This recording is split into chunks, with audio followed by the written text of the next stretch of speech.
Problem सुनने और listen और नॉलेज से दूर होती है। मेरे को जो समझ में आ रहा है इतने समय बाद कि हमारी जितनी भी समस्याएं खत्म होगी ना, तो उसके सेंटर में कोई चीज़ होगी तो नॉलेज ही होगा।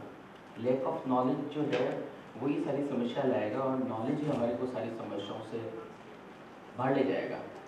तो आइए इस नॉलेज की जो यात्रा है, जिसमें हमारा आज सेकेंड लास्ट डे है, जिसमें हमने 7 दिन तक लगातार बातें की, और वो शायद मेरे पास जितनी भी बातें थी वो डायरेक्टली लगभग मैंने सब्सटेंस पहुंचाने की कोशिश भी की।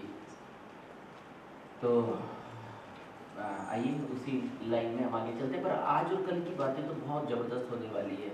अगर आप लोगों ने आज ध्यान से बैठ लिया तो मुझे लगता है उसके बाद कभी प्रॉब्लम नहीं आएगी। अगर सुन लिया, जितना ठीक से सुनेंगे, क्योंकि मैं भी बहुत रिसर्च करके मटेरियल, जो बेस्ट मटेरियल है वो लेके आने की कोशिश करता हूँ कि बेस्ट आप चीज़ आपके तक पहुँचा दूँ। वो सारी प्रॉब्लम्स, वो सारे सवाल जो आपके हैं वो मैं प्रेडिक्ट करके आपके सामने रख रहा हूँ, उनके सारे जवाब उसके अंदर मिल जाएंगे। लेकिन वो फोकस होगा, वो इंटरेस्ट होगा तब। आइए आज बात होगी किसकी? जैसे आपके दिमाग में सबसे बड़े बड़े प्रश्न होंगे ना, तो उसमें एक प्रश्न ये होगा, ये सब मन क्या है, बीमारी क्या है, मन की बीमारी। कोई सवाल, कोई बताता नहीं ये सब बात। तो सर ये सोल की क्या है, what is soul, what is ये बुद्धि क्या है, बुद्धि जिसकी हम बात करते हैं, ये बड़ी कौन है? बुद्धि बड़ी है कि मन बड़ा है? सर दिमाग बड़ा है कि दिल बड़ा है? सर डिसीजन दिमाग से लेना चाहिए, दिल से लेना चाहिए? ऐसे कुछ बड़े बड़े प्रश्न जो किसी अभी अनसुलझे सवाल है, मुझे लगता है उनके जवाब मिलेंगे। पर वो होते ही जवाब, मैंने कहा था ना कि सब एक ही टीचर बता रहा होगा पर सब सीखेंगे अलग अलग। तो अलग अलग किस कारण सीखेंगे? क्योंकि डेडिकेशन और तड़प सबकी अलग अलग है, सबका लेवल अलग अलग तरह का है, सबकी इच्छाएं अलग अलग तरह की है, सबकी प्रायोरिटी अलग अलग तरह की है। सब लोगों ने आज सुबह ब्रेकफास्ट अलग अलग करके आए हैं, कल रात को सबने डिनर अलग अलग किया था, सबकी इनपुट अलग है। तो फिर डेफिनेटली जिस धरातल पर बैठे हैं तो उससे जो चीज़ें आएंगी वो भी अलग अलग ही आएंगी, एक होती हुई भी अलग अलग आएंगी। फिर भी अगर विश्वास हो गया है तो फिर हमारी वो बर्निंग डिज़ायर अगर क्रिएट होगी। पवन सर आपको भी 5-10 साल हो गए दरवाजा बंद करके आना चाहिए। अब कल अपने सन को भी देख रहा था, तो जो क्रिएटिव लोग हैं ना वो हमेशा खोए खोए रहते हैं। या तो स्ट्रेस वाला आदमी खोया खोया रहेगा, दो आदमी खोए खोए विचरण कर रहे हैं इस पृथ्वी के ऊपर। एक तो जो अत्यधिक स्ट्रेस में, तो वो भविष्य को लेके चिंतित है और पास्ट को लेके चिंतित है, तो वो खोया खोया रहेगा, प्रेजेंट में नहीं रहेगा, कलयुग में रहेगा वो। और एक वो लोग जो बहुत क्रिएटिव है, जो आगे देख रहे हैं, यहाँ आगे उनके दिमाग में क्रिएशन है, क्रिएटिविटी है, इनोवेशन है, तो आगे देखते रहते हैं। तो हमें लगता है ये बेवकूफ़ है, पर वो कलाकार होते हैं, वो कलाकार होते हैं, वही नोबेल प्राइज़ की तरफ बढ़ रहे होते हैं, वही कोई नया इनोवेशन कर रहे होते हैं। उनको तनख्वाह कम मिलती है, शुरू में संघर्ष बहुत करने पड़ते हैं, पर ऐसे भी बच्चे आपको क्लासेस में मिलेंगे जो बहुत खोए खोए रहते हैं। तो आपको ये पहचानना पड़ेगा, ये खोयापन जो है स्ट्रेस के कारण है या इनोवेशन के कारण है। इनका माइंड क्रिएटिव है कि ये स्ट्रेस से भरे हुए हैं, वो उनके फेशियल एक्सप्रेशन से पता चल जाएगा। अगर वो स्ट्रेस है तो उनका फेस अलग तरह का दिखेगा, और इनोवेटिव माइंड है तो उनका फेस अलग तरह का दिखेगा। इनोवेशन है और क्रिएटिविटी है तो कोई प्रॉब्लम नहीं, चलेगा। नंबर्स 50 या 55 आएंगे, 60 आएंगे तो भी चलेगा। लेकिन ये कारण नहीं है, वो स्ट्रेस वाला कारण है, तो फिर हमारे को अपना उसको रिमूव करने की कोशिश करनी पड़ेगी। तो आइए आज, क्योंकि जब बहुत ज़्यादा सोच कर आता है तो मैंने तो ये देखा ही, जब बहुत ज़्यादा पढ़ के आ जाता हूँ या बहुत ज़्यादा लिख कर आ जाता हूँ या बहुत ज़्यादा सीक्वेंसिंग करके आ जाता हूँ, दूसरों तो सामान्य सा लेक्चर होता है। जब बिना लिखे आते हैं, बिना समझे आते हैं, और फिर जो स्वाभाविक रूप से बोलते हैं, इसलिए मुझे लग रहा है ब्रेन से ज़्यादा हार्ट की पावर ज़्यादा पावरफुल है, क्योंकि वो फिर रियल बात निकलती है। वो क्या बनी बनाई बातें नहीं होती, वो पूर्वाग्रह पर आधारित नहीं होती, वो प्रेजेंट की बात होती है। अपने मेडिटेशन करिए, अपने आप को अंदर से पहचानिए। कौन देखे? आँख नॉन, कान नहीं, तो कौन देखेगा? ये भी सवाल है। किसको प्रॉब्लम है, और फिर इसको कंट्रोल कैसे करें अगर ये है तो? और क्या ये मन हमारे को गलत डायरेक्शन में भी ले जा सकता है या सही डायरेक्शन में भी ले जा सकता है? हाँ, तो कैसे ले जा सकता है? ये सब सवाल मुझे लगता है वैसे अच्छा शायद लॉर्ड कृष्णा कह रहे हैं, जिसपे बहुत रिसर्च करके एक सीरियल बनता है। हमारी पुरानी हिंदी मूवीज बहुत लर्निंग है। मुझे लगता है नॉलेज अगर देना हो ना तो किसी को पुरानी और अच्छी सेलेक्टेड मूवीज़ दिखानी चाहिए बच्चों को। उनमें बहुत बड़े बड़े मैसेज है, उनमें बहुत बड़ी बड़ी लर्निंग है, उसमें लाइफ स्किल्स है, सो ये एक रिसर्चर रहे जिनको मैं मानता हूँ बहुत क्रिएटिव रिसर्चर रहे, रामानंद सागर, जिन्होंने सीरियल बनाया था जो आपने कभी देखा होगा महाभारत। तो उन्होंने बहुत रिसर्च करके बनता है क्योंकि उसमें बहुत से एक्सपर्ट की सलाह ली जाती है, बहुत स्क्रिप्ट लिखी जाती है, बहुत आसानी से नहीं बनती ये सब चीज़ें। फिर कैरेक्टर सेलेक्ट किए जाते होंगे, फिर पर्सन को सेलेक्ट किया जाता होगा, फिर उस तरह का बैकग्राउंड बनाया जाता होगा। इसी वजह से लोग देखते हैं उसे, इसी तरह से वजह से फील आती होगी और इसी वजह से चीज़ें शायद ट्रांसफॉर्म होती रही। तो आइए कुछ ऐसी बातें उन्हीं की और इतना दिमाग से करें ताकि हम मन को समझें, फिर उसके बाद में फिर मन का करेंगे आज मेडिटेशन। कल हमने बुद्धि का किया था, दिमाग का किया था, एक पावरफुल थॉट डाला था दिमाग में, शायद आपको याद हो गया होगा। वैसे है ना, एक बार और बोल देते हैं क्योंकि कई बार क्या होता है लर्निंग भी बड़ी मज़ेदार है। पहले मैंने कहा कि दिल से बोलिए, तो अभी सवाल इसके भी जवाब मिलेंगे यार सर, दिल बड़ा है कि दिमाग बड़ा है सर, डिसीजन दिल से लेके दिमाग से ले, कौन सा डिसीजन दिल से ले कौन सा दिमाग से ले, दोनों पावरफुल हुए तो कौन बड़ा होता है कौन छोटा होता है। ऐसे ऐसे सवाल आज आएंगे और मुझे लग रहा है वो पावरफुल सवाल होंगे और उनके जवाब अगर आप समझ में आ गए तो बहुत आगे जाएंगे। तो आइए पहले वही कल की बात मैंने बताया ना, ये लर्न करना बहुत मजेदार। जैसे आपने कल 5 बार बोला, आपको उस समय याद हो गया तो समझ लो आपका 80% काम हुआ है। अब आपने आज और बोल दिया ना 2-3 बार, पूरा हो गया। यानी हर पढ़ाई रिवीजन भी मांगती है। अगर उसे एक बार पढ़ लिया और समझ में भी आ गया ना तो भी वो रिवीजन मांगेगी, एक बार और बोला जाए उसे तो माइंड फिर सेट हो जाता है, पूरा फिर बैठ जाता है। तो हम अभी जब करेंगे तो एक बार चलो कल का काम एक बार वापस दोहरा लिया जाए, इसलिए दोहराने का काम आप बच्चों को भी सिखाइए कि इसको दोहराइए, माइंड इज़ मैजिकल। मुझे तो आज से 45 साल की पहले की बात भी याद है दिमाग के अंदर, पता नहीं कैसी हार्ड कंप्यूटर में तो मैं देख रहा हूँ 6 महीने बाद वो हार्ड डिस्क खराब हो जाती है, पर हमारी तो देखिए हार्ड डिस्क कितनी बढ़िया है। आप किसी जगह पे खड़े होंगे ना, लंबी सांस लेंगे तो आपको पता चल जाएगा मैं यहाँ कभी आया था या नहीं आया था। आपको एकदम से कोई आँख बंद करके पट्टी लाया कि आपको एक जगह खड़ा कर दे ले जाके आज से 40 साल पहले जहाँ आप गए होंगे, तो आप एक लंबी सांस लेके बोल सकते हैं देखी हुई जगह में देख आया हुआ हूँ मैं यहाँ पे। यानी वो पूरा कंटेक्स्ट आपके माइंड के अंदर रहता है। सो कल से है ना, सब लोग सुबह उठिए और यहाँ सिर पे हाथ रख के बोलिए thank you thank you thank you. यार तू है ना, फिर सारे हाथ पाँव सब ले लो और फिर भी चलेगा काम तू है तो यार सबसे बढ़िया सॉफ्टवेयर है, सबसे बड़ा सब। और कंप्यूटर में भी देख लो सॉफ्टवेयर ही सब कुछ है और सॉफ्टवेयर को प्रिजर्व अपने ब्रेन के अंदर रहता है। सो उसको थैंक यू बोले ना, क्यों ना बोले, कभी कभी इधर भी यार तो भी घट लगता है thank you thank you thank you. मुझे लगता है दोनों को हो गया ना तो ना तो ब्रेन ही ब्रिज होगा और ना हार्ट अटैक आएगा। या हार्ट अटैक उन्हीं को आता है जो हार्ट का मिस यूज़ करते हैं, जो हार्ट को स्ट्रेस देते हैं, टेंशन देते हैं, अटैचमेंट देते हैं, डिटेच नहीं हो पाते। देखो कैसे खुल के आ रहे हैं सबके सब, ये सब लोग हैं 10-10 साल पुराने, ऐसे खुल के आते हैं दरवाजे जैसे इनके घर की जागीर है। ध्यान रखें तो मुझे लगता है कि इसको अगर कंट्रोल कर लो तो जो डिज़ायर्ड है, जो अच्छी चीज़ है वो सब हम अचीव कर सकते हैं, अदरवाइज कॉलेप्स भी हो सकते हैं।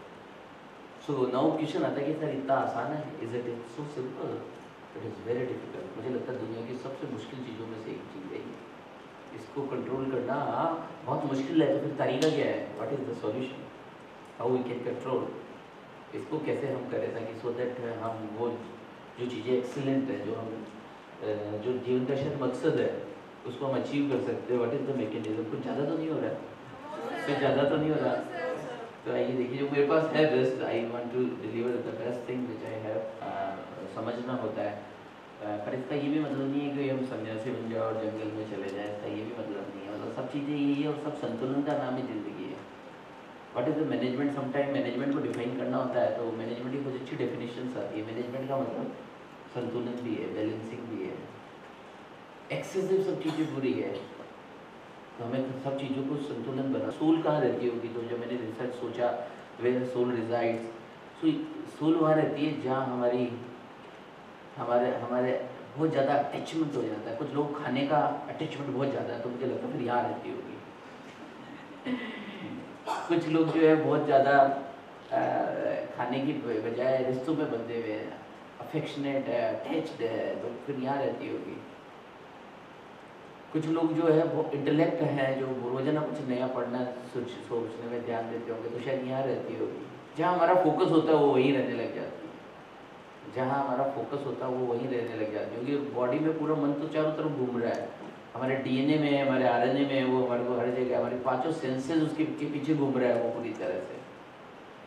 सो अगर हमने उसको सही डायरेक्शन दे दी तो वो हमारे को कुछ भी, हम किसी भी मुकाम जो आपने एक्सेलेंट अपने कभी कल्पना की होगी वहाँ तक पहुँचाने में हमारी मदद कर देता है।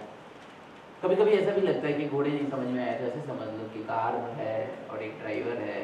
अब ड्राइवर अगर हमारे कंट्रोल में नहीं है, वो भी अच्छे मैनेजर का ही काम होता है। हर आदमी ड्राइवर भी नहीं रख सकता, हर आदमी ड्राइवर नहीं रख सकता। ड्राइवर रखना भी कला है, उससे काम लेना भी ऐसे नहीं, इतना आसान नहीं है। एक कंटिन्यूस एक ड्राइवर को रखना भी एक आर्ट है। वो मालिक ही रख सकता है, जिसमें मालिकपन हो, जिसको मैनेजमेंट आता हो, जिसमें स्किल हो, वो इसे मेंटेन कर सकता है। लेकिन ड्राइवर को अगर हमने मेंटेन नहीं किया तो हमारा कहीं भी ले जा सकता है उसको।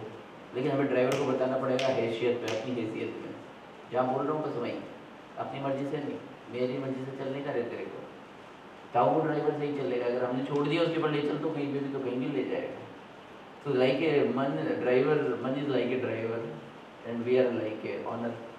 सो ऑनर के अंडर में ड्राइवर रहना चाहिए, ना कि ड्राइवर के अंडर में ऑनर को रहना चाहिए। कहने का मतलब ये है कि हमारे अंडर में हमारा सबॉर्डिनेट रहना चाहिए, हम अपने सबॉर्डिनेट के अंडर में नहीं रहते। लॉयन होते हैं ना, देखिए आप इसको कि एक क्या कोई आदमी शेर के सामने, मैंने अभी इन दिनों गया है यहाँ पे रेस्क्यू सेंटर है जयपुर में, आमेर के पास में, तो वहाँ करीबन 70 लॉयंस हैं जिनको सर्कस से छुड़ाया गया और उन्हें ओल्ड एज हाउस में वो रह रहे हैं।